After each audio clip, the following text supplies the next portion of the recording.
नमस्ते दोस्तों, मैं हूं प्रदीप कुमार। आप देख रहे हैं डिजिटल मार्केट। वीडियो शुरू करने से पहले बता दूं, ये वीडियो एक एजुकेशनल पर्पज़ के लिए है। अगर आप स्टॉक मार्केट में कोई भी फाइनेंशियल इन्वेस्टमेंट करते हो तो अपने फाइनेंशियल एडवाइजर से सलाह जरूर लें या फिर अपनी सोच समझ के साथ ही स्टॉक मार्केट में इन्वेस्टमेंट करें।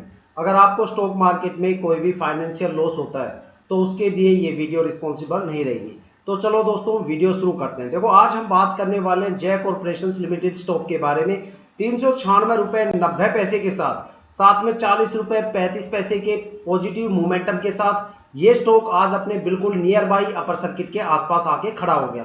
देखो, लगातार इस स्टॉक को लेके हमारी एक महीने से कवरेज थी। लगातार मैं फ्राइडे, सैटरडे और संडे को भी बता रहा था कि भाई इस स्टॉक में आपको एक जबरदस्त अच्छा खासा पॉजिटिव मोमेंटम देखने को मिलेगा या फिर हो सकता है कि इस स्टॉक में आपको अपर सर्किट देखने को मिलेगा।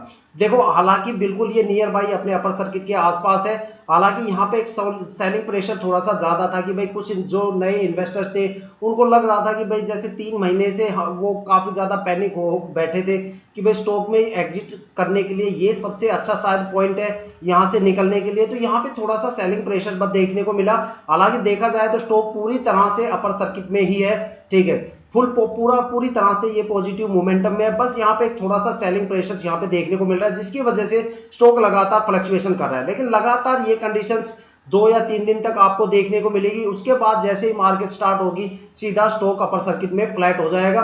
उसके बाद चाहे कितने भी सेलर्स आ जाए, बाइंग प्रेशर इतना ज्यादा रहेगा कि सेलर वहां पे रुक ही नहीं पाएंगे, ठीक है। और अब जो बात करने वाले हैं इसके टारगेट को लेके, जो टारगेट यहाँ पे बनने वाला है, इसका जो यहाँ पे टारगेट बनने वाला है वो 595 के आसपास बनने वाला है, ठीक है, जहां पे आप एक अच्छा खासा स्टॉप लॉस लगा सकते हो। और जो इसका संभावित जो टारगेट बन रहा है वो 630 रुपए के आसपास बन रहा है, ठीक है। अब बात करने वाले हैं मार्केट के माहौल के बारे में, क्योंकि मार्केट के माहौल में बात करना काफी जरूरी है। उससे हमें पता चलेगा कि भाई इस स्टॉक के अंदर कहां तक हमें पॉजिटिव मोमेंटम देखने को मिलेगा या फिर कहीं पे बीच में इसमें कोई जबरदस्त फ्लक्चुएशंस भी हो सकता है कि नहीं। उसके लिए मार्केट को जानना काफी ज्यादा जरूरी है। तो मार्केट के माहौल के बारे में बात करने से पहले मैं स्टॉक की लास्ट वीक की परफॉर्मेंस के बारे में थोड़ी सी बात करूंगा, क्योंकि मार्केट का जो सिलसिला इस टाइम पॉजिटिव मोमेंटम का हो रहा है वो लास्ट वीक से ही शुरू हुआ है। तो देखो, अगर इसके लास्ट वीक की परफॉर्मेंस की बात करें तो यहाँ पे एक अच्छा खासा आपको फ्लक्चुएशन देखने को मिल रहा है, मतलब एक अच्छी खासी यहाँ पे गिरावट हुई है। उसके बाद इस स्टॉक में आज से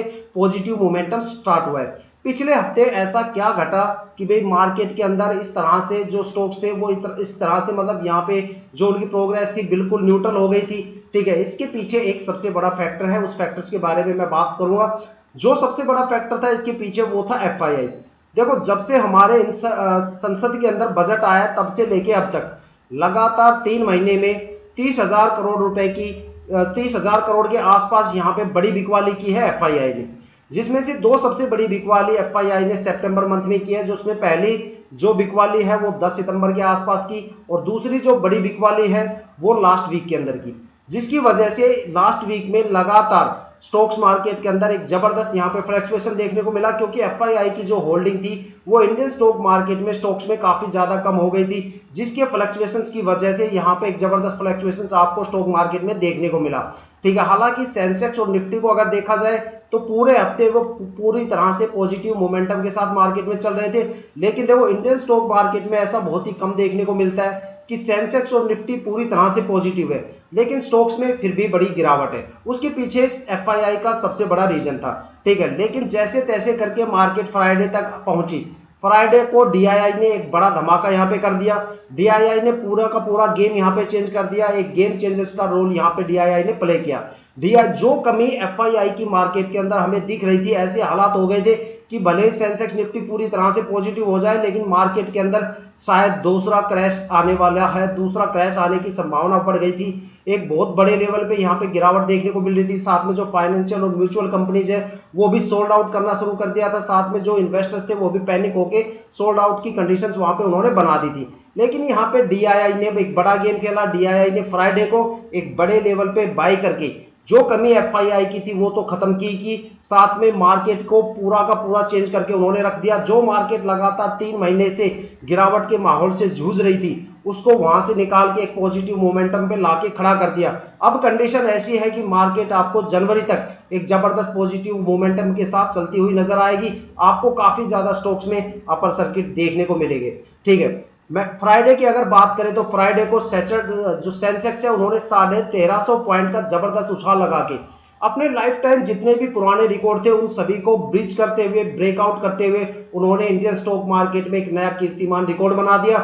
इंडियन स्टॉक मार्केट में सबसे हायर वैल्यू टच करके उन्होंने एक यहाँ पे नया रिकॉर्ड बना दिया। ठीक है, और जो यहाँ पे रिकॉर्ड बनाया था वो 84,996 रुपए 94 पैसे के आसपास बनाया था। और आज अगर मंडे की बात करें तो सेंसेक्स ने 84,800 को भी कवर करके उस रिकॉर्ड को भी तोड़ दिया। ठीक है, आप इंडियन स्टॉक मार्केट की हिस्ट्री में कोई भी 10 साल 15 साल पुराने कोई भी रिकॉर्ड उठा के देख लेना, जब जब सेंसेक्स ने आप एक जबरदस्त उछाल के साथ अपने पुराने रिकॉर्ड को ब्रिज करके या ब्रेक डाउन करके एक नया कीर्तिमान रिकॉर्ड बनाया है इंडियन स्टॉक मार्केट में, तब इंडियन स्टॉक मार्केट में अपर सर्किट आपको जरूर देखने को मिला है। और कम से कम 80-90% स्टॉक्स के अंदर अपर सर्किट देखने को मिलता है। ठीक है, और इस बार भी कंडीशन यही होने वाली है कि जो आर्थिक मंदी लगातार 3 महीने से आ रही थी, मार्केट उससे पूरी तरह से उबर चुका है और अब आपको कम से कम 80-90% स्टॉक्स में इस हफ्ते से आपको जबरदस्त लेवल पे अपर सर्किट देखने को मिलेंगे या फिर पॉजिटिव मोमेंटम देखने को मिलेंगे। कुछ स्टॉक ऐसे हैं, कुछ सेक्टर ऐसे हैं जिनके अंदर अपर सर्किट या पॉजिटिव मोमेंटम में थोड़ा सा डिले होगा, कम से कम 1-1.5 हफ्ते का। वो सेक्टर है chemical sector, pharma sector, power sector, साथ में जैसे कि आईटी सेक्टर और रेलवे के सेक्टर। इन सेक्टर्स के जो स्टॉक है उनमें कम से कम 1-1.5 हफ्ते का और टाइम लगेगा, उसके बाद इनमें भी जबरदस्त पॉजिटिव मोमेंटम आपको देखने को मिलेगा, क्योंकि इनके पीछे जो लिक्विडिटी का इशू है वो चल रहा है। ठीक है, इंडियन स्टॉक मार्केट में लिक्विडिटी का इशू काफी 4-5 महीनों से चल रहा है, क्योंकि इन स्टॉक्स में सबसे ज्यादा लिक्विडिटी है। ठीक है, तो इनमें थोड़ी सी प्रोग्रेस स्टार्ट होगी, लेकिन कम से कम 1-1.5 हफ्ते के बाद शुरू होगी।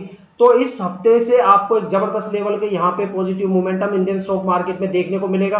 अगर बात करते हैं हम फ्राइडे की, तो फ्राइडे को कम से कम 25% स्टॉक्स के अंदर अपर सर्किट लग गया। 30-35% स्टॉक ऐसे हैं, 30-40 स्टॉक ऐसे हैं जिसमें आज अपर सर्किट लग गया, और कम से कम 40% स्टॉक ऐसे हैं जो बिल्कुल अपने नियर बाई हायर सर्किट, जो अपर सर्किट की वैल्यू है उसके नियर बाई आके खड़े हो गए।